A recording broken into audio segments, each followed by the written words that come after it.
how tough it is to be a player and to be able to distinguish yourself to the level where you not just win the awards, but you're so dominant that you sweep the awards, as LSU did last night. And although I pride myself on having a nice vocabulary, I'm very verbose. I talk a lot, obviously. I don't know that I possess the verbal skill to really show and really point out just how incredible what you have witnessed this season is. And I know we've had conversations like this all year long. It's like every single time, it's like, can't get any better, right? It can't get any better. And then it just keeps getting better. And last night was one of those nights. I mean, even Grant Delpit, right? Grant Delpit was not supposed to win the Thorpe last night.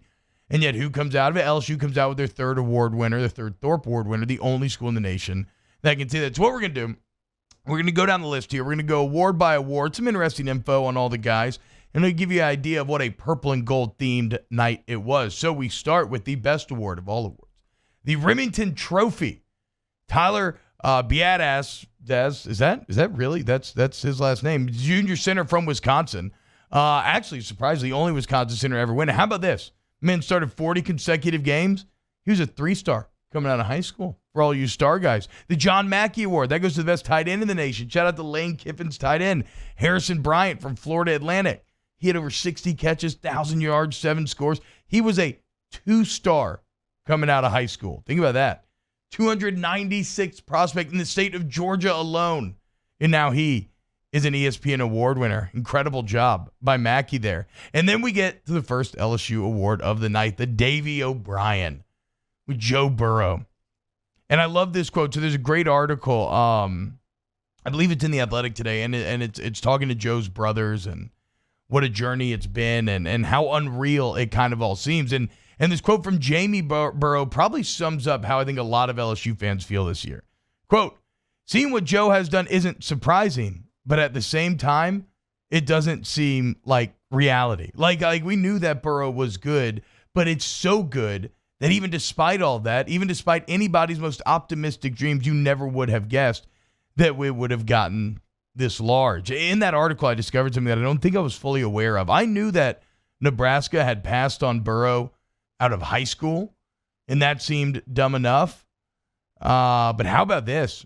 Apparently, Scott Frost passed on Burrow in the transfer market. When he decided to come to LSU, Scott Frost chose Adrian Martinez over Joe Burrow. I always assumed that Burrow wasn't interested in Nebraska by the time it came to transfer, but that's where he wanted to go. Unreal.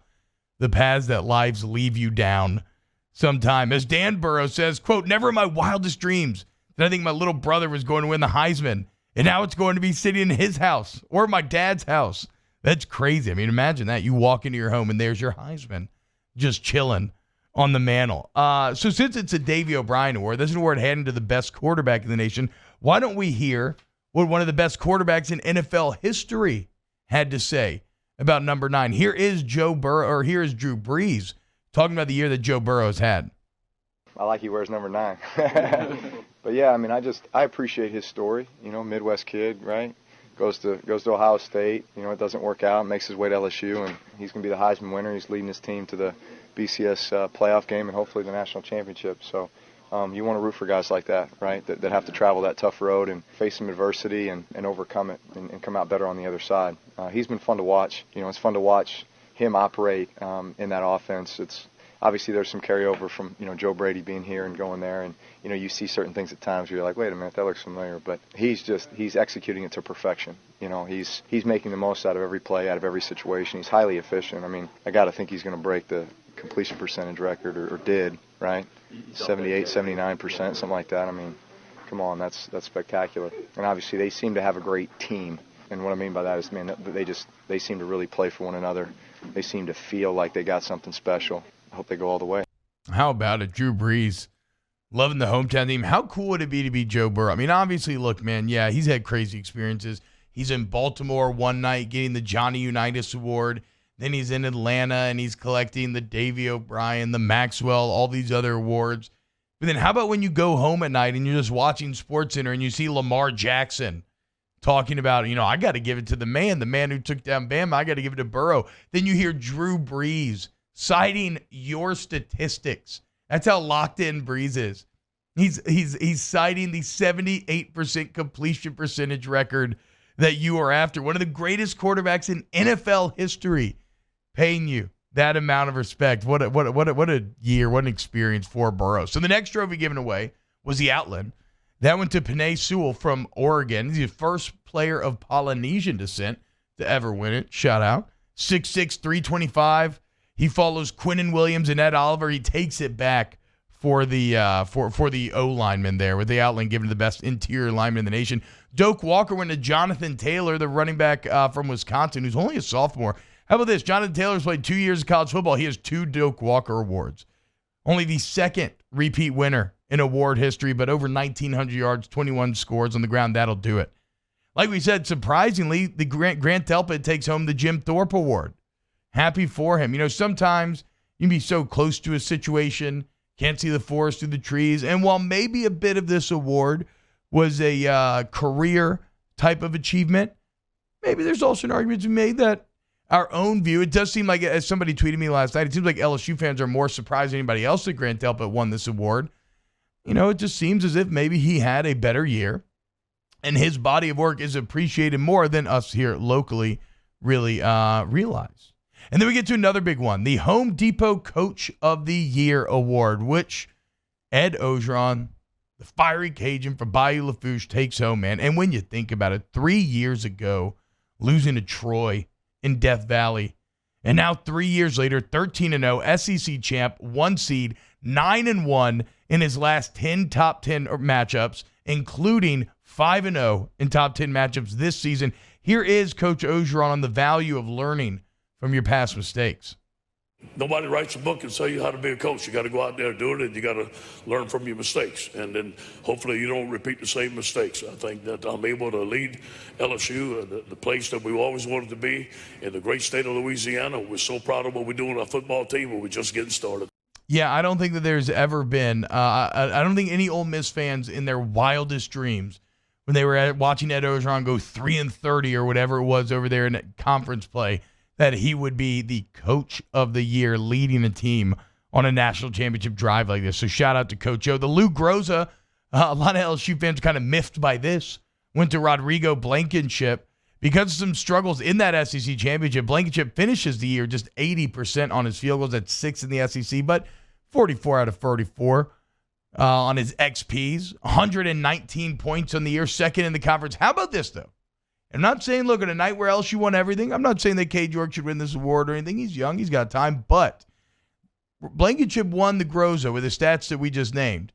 80%, 25 of 31. Cade York finished 21 of 25 on the season, 84%. Second in the SEC, but with way more attempts than the first-place finisher.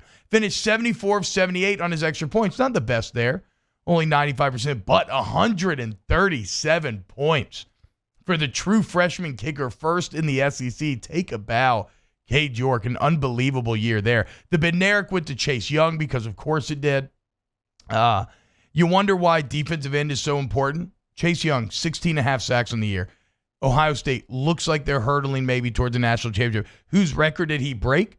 Vernon Golston's record. When was that record set? Back in 2007. What did Ohio State do that year? They went to the national championship. So you see the value of that DN, and Young has been incredible. 7 forced fumbles, 21 TFLs. LSU may be seeing him down the stretch, and him and Burrow will be a battle that will shake the heavens.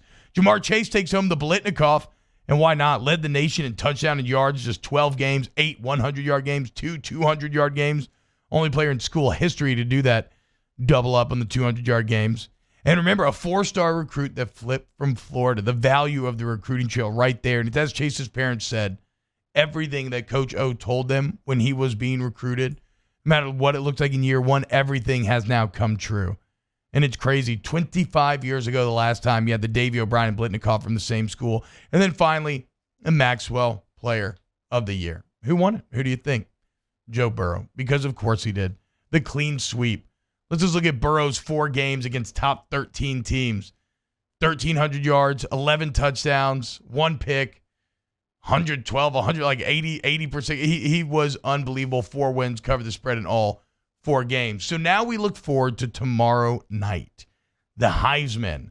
The first time in 60 years that LSU will get a Heisman. And look, although nothing is guaranteed, he is expected to win by one of the largest margins ever. The Athletic had their straw poll.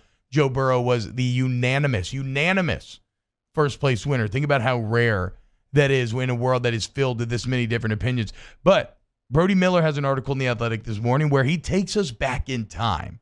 The last time that a Heisman was given to an LSU player. And I want to set the scene here because we have video and we have audio. Are we good to go on this? All right, so we have video and audio of this. President Richard Nixon. This was not televised live, okay? Because we're talking about 1959. It's all black and white. The dimly lit room kind of packed to the gills. Cigarette smoke wafting through the air. In fact, as the president or the vice president at the time is handing away the trophy, there's a guy like a foot away just cranking out heaters. And here's what it sounded like the last time an LSU player was handed a Heisman Trophy. Ceremonies in New York presided over by Vice President Nixon, Billy Cannon is named America's outstanding football player. Proud members of the audience are the parents and the wife of the Louisiana State halfback. To Billy, the atomic cannon of college football, the man who continues the great tradition of the Heisman Trophy winners, it is my privilege to present to you the Heisman Trophy for 1959.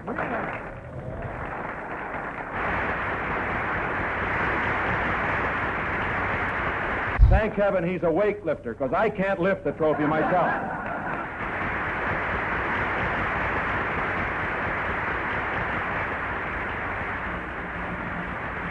Oh, man, if you're watching online, you see young Dr. Cannon right there. Just what a moment, man. And Nixon wasn't lying. He literally couldn't lift it. Cannon had to lift it himself. But think about that. Think about what you just heard. Think about names like Richard Nixon when he was still just vice president, smoking inside, all the suits and everything. Like, that's how long it has been since you've seen one of these players. So appreciate this moment because, as you can see, 60 years. You had 101 All-Americans roll through LSU at the time.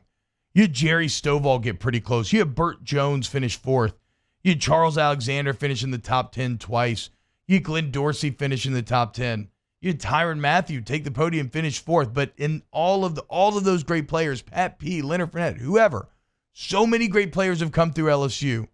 And yet Joe Burrow tomorrow night will become the first to lift that Heisman Trophy. So here on Off the Bench, we lift a drink to you, Joe Burrow. We love you very much. And we love your family. And we love the Tigers. 13-0. What a night tomorrow night is going to be.